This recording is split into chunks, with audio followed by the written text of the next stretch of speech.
Bonjour. Donc l'objectif de ce premier tuto sur Gantt Project, c'est de vous expliquer comment on va générer un projet, l'enregistrer, lui donner quelques paramètres et commencer à travailler sur les différentes tâches d'un projet et comment on va pouvoir inscrire ces tâches à l'intérieur donc du projet. Alors première chose, on va travailler donc sur le TD d'initiation que je vous mets ici, qui est celui concernant donc la gestion d'un recrutement, où il y a différentes tâches. Au tout, il y a 19 tâches, si je me souviens bien. Et ces 19 tâches, donc, vont être en fait successives, les unes après les autres, avec une durée en jours. Et à chaque fois, on va avoir des intervenants au niveau de ces tâches. Donc, pour l'instant, on va déjà créer le projet. Donc, pour ça, on va donc aller dans les paramètres du projet. Donc, dans projet, on va aller dans paramètres du projet. Et dans les paramètres du projet, on va avoir, donc le général ne nous intéresse pas trop, on peut donner un nom au projet si vous voulez. On va lui donner recrutement par exemple, parce qu'on va gérer un recrutement, donc on va l'appeler recrutement. Voilà. Le reste n'a pas beaucoup d'intérêt. Ce qui est important, c'est la calendrier du projet. Dans le calendrier, vous voyez que là, on peut choisir un calendrier avec des jours fériés. Et est-ce qu'on travaille aussi le week-end ou pas? Vous voyez là, par exemple, les tâches du samedi et dimanche sont cochées, c'est-à-dire qu'aucune tâche ne peut être exécutée pendant les week-ends. Si, par exemple, on travaillait dans un restaurant qui était ouvert le samedi, eh bien, on décocherait samedi, et si ce restaurant était fermé le lundi, on cocherait le lundi. Bon, là, on va rester sur quelque chose d'assez classique. Donc, on va aller du lundi au vendredi comme étant des jours ouvrés où on travaille, et le samedi-dimanche, on ne travaille pas.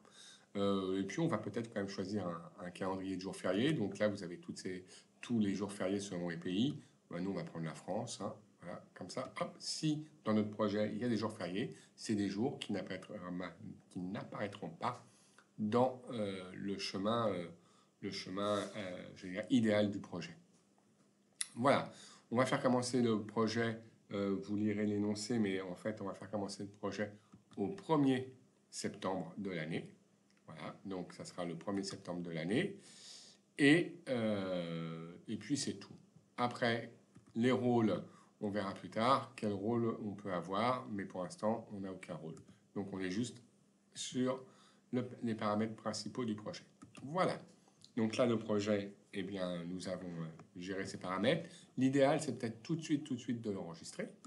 Donc comme ça, vous le sauvegardez tout de suite. On fait un enregistré sous.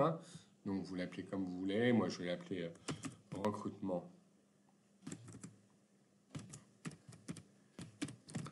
Recrutement TD d'initiation. Voilà. Et je vais faire enregistrer. Très bien. Comme je vous l'ai montré tout à l'heure, dans ce projet, il y a différentes tâches.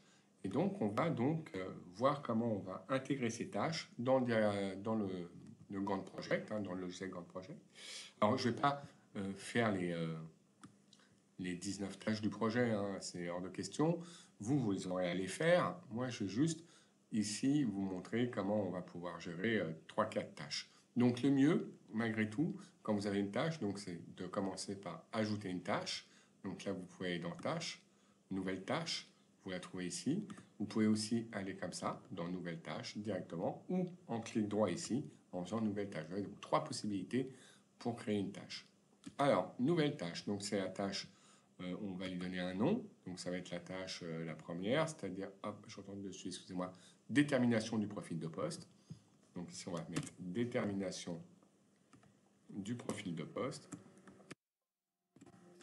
Détermination du profil de poste. Voilà. Et puis, on avait dit que le projet commencerait donc le 1er septembre. Donc, c'est la première tâche de notre projet. Donc, elle va bien commencer le 1er septembre 2020.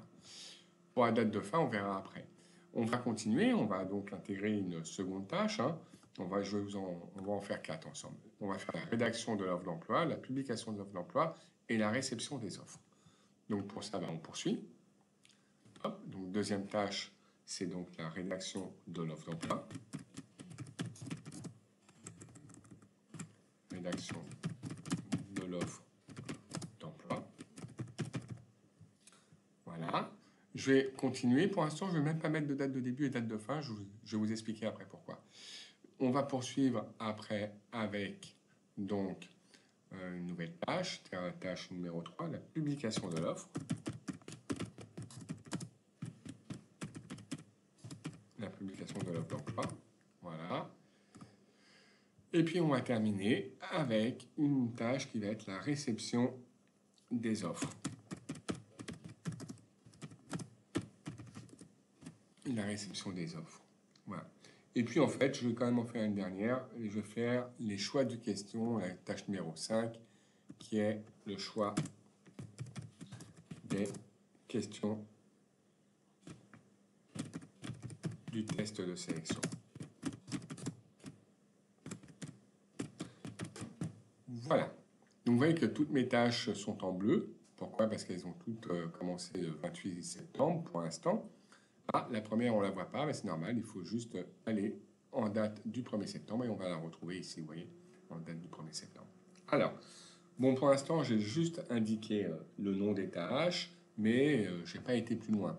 Par contre, malgré tout, quand on regarde l'énoncé du sujet, on voit qu'à chaque tâche, il y a une durée en jours qui est affectée, et il y a aussi une chronologie au niveau des tâches, c'est-à-dire qu'il faut toujours avoir connaissance de la tâche précédente, la tâche sur laquelle on va être.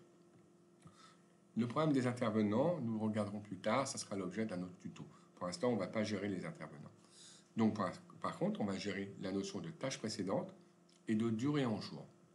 Donc, commençons par la première, parce que je vous rappelle que sur la première tâche, pour l'instant, nous avons une journée seulement, puisqu'elle commence et se termine le même jour. Donc, pour la modifier, on va dessus, on clique gauche, comme ça, 2 fois, et là, on a plusieurs choses possibles. Donc, premièrement, on va changer la durée, parce que nous, on est sur une durée de 2 jours. Voilà. Comme c'est la première tâche, on n'a pas de tâche précédente, donc on ne va pas aller sur l'onglet prédécesseur. Puis l'onglet ressources nous permettra tout à l'heure d'affecter justement des salariés à cette tâche, mais on verra ça dans un deuxième temps. Les colonnes personnalisées ne seront pas utilisées dans ce TD. Donc voilà, donc maintenant on a une tâche qui fait 2 jours. Et vous voyez ici, on a une possibilité soit d'indiquer la date de fin, la durée, ou la date de début.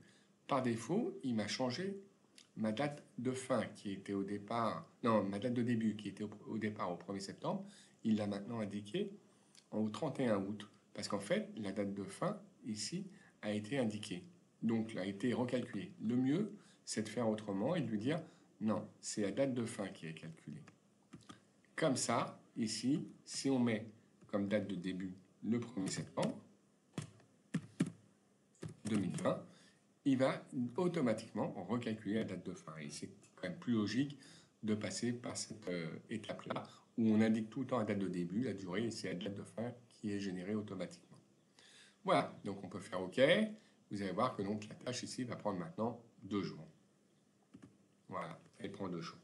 Alors, on va passer maintenant à la rédaction de l'offre. Et la rédaction de l'offre prend une seule journée, mais contrairement à ce qu'on vient de faire, la rédaction de l'offre, eh bien, ici, ne commencera donc pas là, mais on ne va pas le changer en fait. Elle commencera, c'est vrai, après la tâche 1, d'une durée d'une journée. Cette tâche, le mieux, c'est de mettre ici prédécesseur et de dire bah, la tâche qui précède, c'est la tâche 1, qui était détermination du profil de poste. Et grâce à ça, eh bien lui, maintenant, on va faire OK. Vous voyez, il l'indique juste après. Et il a bien fait commencer maintenant au 3 septembre, c'est-à-dire le jour d'après la fin de la tâche 1. Donc on n'est plus obligé de changer date de début et date de fin. Il suffit juste à chaque fois que dans chaque tâche, on puisse indiquer les tâches précédentes. La publication de l'offre, elle, va durer donc aussi une journée et il faut attendre la rédaction de l'offre pour pouvoir publier l'offre. Donc on va attendre la tâche précédente, rédaction de l'offre. Voilà, OK, elle apparaît juste après aussi. La réception des offres apparaîtra après la publication de l'offre. Donc, on va aussi aller modifier ça en indiquant ici, donc, que la tâche précédente, c'est la publication de l'offre et que ici, on a par contre 45 jours pour recevoir les offres. Donc ici, en durée, on va mettre 45 jours. Voilà. Ok, donc c'est une tâche très très longue. Vous voyez. Alors quand on ne voit pas toutes les tâches d'un projet, eh bien on peut aussi dézoomer ou zoomer. Donc là, si je fais zoom arrière, ça va me permettre un petit peu de mieux voir mon projet. Voilà, là je vois intégralement. Je vous montre aussi que j'ai indiqué ici 3 traits. Le trait bleu, c'est la date de début du projet. L'autre trait bleu, c'est la date pour l'instant de fin de projet. Et le trait rouge, c'est la date du jour. Donc moi, j'ai créé mon tuto le 28 septembre, donc c'est pour ça qu'apparaît ici la date du jour au 28 septembre. Allez, vous avez vu que pour l'instant, toutes les tâches sont successives les unes après les autres. Vous remarquerez qu'ici, et je vais un peu zoomer en avant, ici, hop, voilà, on va essayer encore de zoomer pour vraiment avoir voilà, les jours précis. Vous avez vu qu'en fait, ici, on s'est arrêté donc le 5 septembre, hop, je vous montre un calendrier, le 4 septembre plutôt, ici, et on a repris en effet le 7. Il a tenu compte du week-end. Donc là, il y a bien un moment où il tient compte des week-ends et on ne travaille pas pendant le week-end. Voilà. On finira donc avec le choix du questionnement. Pourquoi? Parce qu'en fait, c'est une tâche qui n'a pas besoin d'attendre la réception des offres pour être faite. Donc vous allez voir qu'en fait, le choix du questionnement, eh bien, qui va durer 7 jours, doit commencer uniquement après la tâche 1. C'est-à-dire que c'est après avoir défini le profil de poste que l'on peut choisir le questionnement du test. OK. Et voilà comment cette tâche intervient maintenant ici. Donc voilà, pour ce qui est, je vais dézoomer un petit peu, de ce projet ou des tâches à gérer dans le projet. Bon, vous avez à faire les 19 tâches afin de pouvoir derrière eh bien, avoir la date de fin du projet. J'en profite pour vous inciter à sauvegarder fréquemment votre projet, puisque, là je vais le faire, puisque il est important de toujours garder la version initiale de son projet. Donc voilà, hop, je vais sauvegarder un petit peu. Voilà, très bien. Bon, écoutez, ça c'était pour le premier tuto. On va après travailler sur le chemin critique, le deuxième tuto, et nous verrons ça quand vous aurez fini de remplir les 19 tâches de ce projet-là.